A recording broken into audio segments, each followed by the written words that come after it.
Cinema ಯಾವತ್ತೂ ಬರ್ತಾ ಇಲ್ಲ, ಸ್ಟಾರ್ ಸಿನಿಮಾಗಳು ಡಿಲೇ ಆಗ್ತಾ ಇದೆ. And Dhruva Sarja's name stands tall. ನನಗೆ ನಿಮ್ಮ ಪ್ರಶ್ನೆಯಲ್ಲಿ ಒಂದು ಸಮಸ್ಯೆ ಕಾಣಿಸುತ್ತೆ.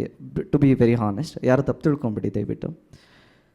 ಸಿನಿಮಾ ಇಂಡಸ್ಟ್ರಿಯಲ್ಲಿ ಸ್ಟಾರ್ ಅಂತ ಯಾರೂ ಇಲ್ಲ, ಒಳ್ಳೆ ಸಬ್ಜೆಕ್ಟೇ ಸ್ಟಾರು. ಈಗ ನೋಡಿ, ಜಾನ್ವರಿಯಿಂದ ಇಲ್ಲಿವರೆಗೂ ನಿಮಗೆ ಸರಿಸುಮಾರು ಒಂದು 70-75 ಸಿನಿಮಾ ರಿಲೀಸ್ ಆಗಿದೆ ಅಲ್ವಾ. ಸೊ ಆಗಿದೆ. ನಾವು let us not point star ಮಾಡ್ತಾರೆ ಸ್ಟಾರ್. ಸಿನಿಮಾ ಚೆನ್ನಾಗಿದ್ರೆ ಅವರೇ star. Okay, one thing. Second thing, of course to be very honest, ಕ್ವಾಲಿಟಿಗೋಸ್ಕರ ಇವಾಗ ನೋಡ್ತಾ ಇದ್ದೀವಿ. ಇವಾಗ we are taking time because of quality and also content ಚೆನ್ನಾಗಿದ್ರೇ ಈಗ ಎಲ್ಲರೂ ಒಂಚೂರು ಒಂದು ಸೆಕೆಂಡ್ ಯೋಚನೆ ಮಾಡೋಣ ಅನ್ನೋ ಒಂದು ಪಾಸ್ ತೊಗೊಂಡಿರೋದು. ಯಾಕೆ ಅಂದರೆ ಬಿಕಾಸ್ ಆಫ್ ಕಾಂಪಿಟೇಷನ್. ಕಂಟೆಂಟ್ ನಿಮ್ಮಗಳಿಗೆ ಇಷ್ಟ ಆಗಬೇಕು ಅನ್ನೋದಕ್ಕೇ ನಾವುಗಳೂ ಒಂಚೂರು ಜಾಸ್ತಿ ಕತೆಗಳು ಕೇಳ್ತಾ ಇರೋದು. ಸುಮ್ಮನೆ ರ್ಯಾಂಡಮ್ ಆಗಿ ಏನೇನೋ ಮಾಡಿದ್ರೆ ನೋಡು, ನನ್ನ ಮಗ ಕಿತ್ತೋದು ಸಿನಿಮಾ ಮಾಡೋನೆ ಅಂತ ನೀವುಗಳು ಕೇಳ್ತೀವಿ.